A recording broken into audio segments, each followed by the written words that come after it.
ये है दोस्तों। आज रैंडम परसेप्शन पे ही बात करने का है। और उसमें आ,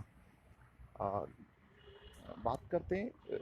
मुझे लगता है बहुत अच्छी चीज़ है, बहुत इम्पोर्टेंट चीज़ है। इस पे बात करना बहुत ज़रूरी रहता है, जिसकी आज हमेशा ही ज़रूरत रही है इंसान को इस चीज़ को समझने की। पर जिसे हम कहते हैं ग्रेटिट्यूड और या हम्बलनेस बोलिए। अ, आज ऐसा महसूस होता है ना कि इंसान जनरली, आप बात कीजिए किसी से या देखिए या खुद को ऑब्जर्व कीजिए, तो आप देखते हैं कि हमारा सारा फोकस जो है वो, जो हमारे पास चीज़ें नहीं हैं, हमें नहीं मिल रहा, उम्मीद थी ये मिलना चाहिए वो नहीं मिल रहा, हमारा सारा फोकस वहीं पर है ना। और हमारा बिल्कुल भी फोकस वो नहीं है उस बात पे कि हमारे पास क्या क्या है, या हमें क्या क्या मिला है, या क्या क्या चीज़ें हमारे साथ हो रही हैं जो अच्छी हैं। लेकिन हम दुखी हैं कि यार जो होना चाहिए वो नहीं हो रहा। और मुझे लगता है ये हमेशा से ही जिस तरह से ह्यूमन नेचर या टेंडेंसी या जो भी बोलिए आप, कंडीशनिंग बोलिए, या इतने सालों से जो होता आ रहा है वो यही होता आ रहा है, ठीक है।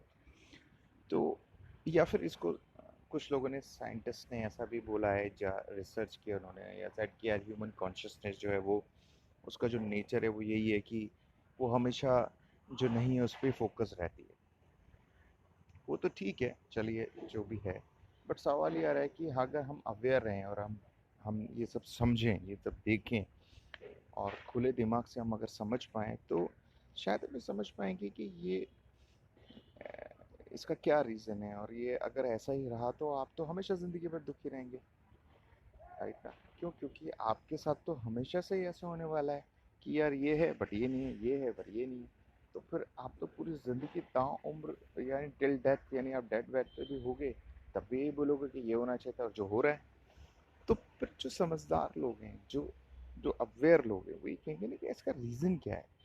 अगर मैं अभी ज़िंदा हूँ तो मैं देख सकता हूँ कि अगर मैं इस चीज़ को अभी नहीं समझा तो टिल डेथ पे भी मेरा ये हाल होने वाला है, यानी हम दुखी रहेंगे। तो ऐसा क्यों हो रहा है?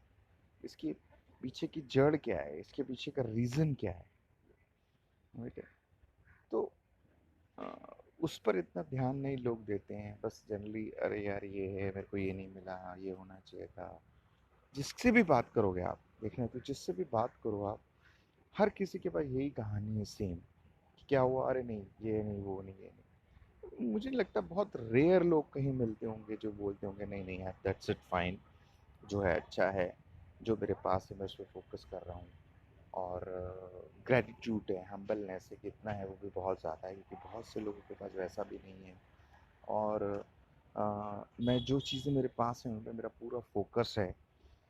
फॉर एग्ज़ाम्पल, अगर मेरे पास खाना है तो मेरा खाने पे ध्यान है कि यार मेरा खाना मुझे मिल रहा है।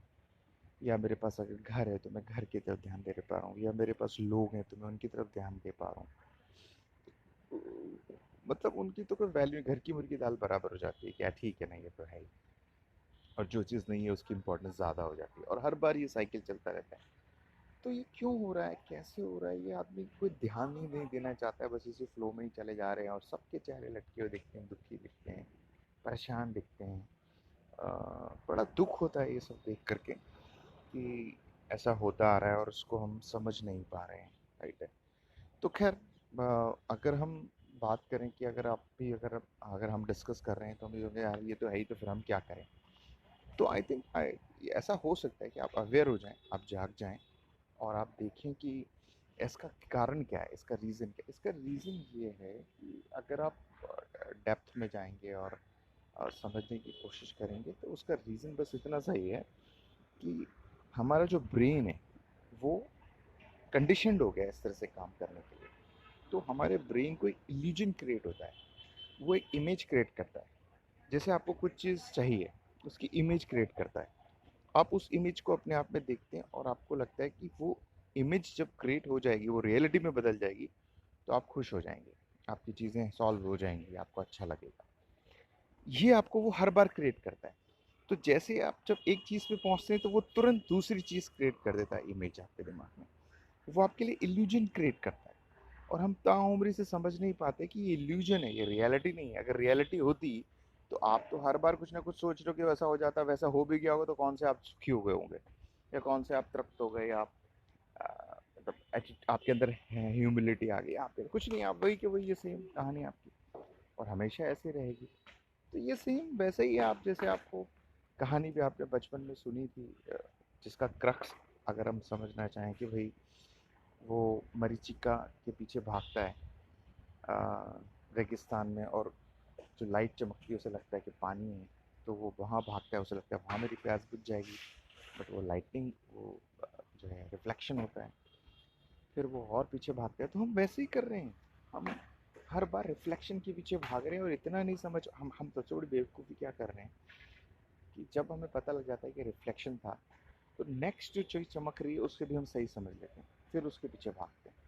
बस इंसान इतना समझ ले कि ये रिफ्लेक्शन है, एक्चुअल में कुछ ऐसा होने वाला है नहीं।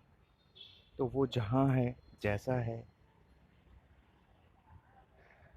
खुश रहेगा, देख पाएगा आसपास की चीज़ों को, किसके आसपास क्या हो रहा है, लोग कैसे रह रहे हैं, मैं क्या जी रहा हूँ, मैं क्या कर रहा हूँ, मैं क्या बार बार चाहता हूँ, आसपास क्या चीज़ें हो रही हैं, ये पूरा यूनिवर्स, ये पूरा एनवायरनमेंट है, उस पर ध्यान दे पाएगा वो। अदरवाइज तो वही छोटे से दिमाग में जो भरा पड़ा है उसी को लेकर के वो जीता रहेगा कि ये चाहिए, वो चाहिए, ये सही है, ये गलत है, उसी में मरेगा, उसी में जिएगा, उसे एक्चुअली में पता भी नहीं चल पाएगा कि वास्तविकता क्या है, जीवन क्या है, और हम वो जाने बिना ही मर जाते हैं। राइट। तो कहने का मतलब है कि इस चीज़ को समझना ज़रूरी है, और इस पर ध्यान देना ज़रूरी है, अवेयरनेस ज़रूरी है। तो शायद हम खुद तो अच्छा जी पाएंगे, और आसपास के लोगों, आसपास के अपने रिश्तेदार, या अपने अपने जो करीबी लोग हैं, या जिनके हम समझा पाएंगे, कि मदद कर पाएंगे, या मदद ना करेंगे तो कम से कम हम अच्छे रहेंगे, तो सामने वाला भी अच्छा रहेगा, वो रिएक्ट तो नहीं करेगा। कम से कम एक बंदा रिएक्शन ना दे तो ज़िंदगी की गाड़ी चल सकती है अच्छे से, लेकिन दोनों ही रिएक्शन मोड पे रहते तो नर्क हो जाता है जीवन। ये हम समझते हैं और देख रहे हैं। तो बट वही वाली बात है कि कौन इस चीज़ के प्रति कितना अवेयर होना चाहता है, और कितना बेहतर करना चाहता है, और क्या है उसका ही खेल है सारा। तो चलिए, next time will be talk another topic. चलिए, थैंक यू वेरी मच।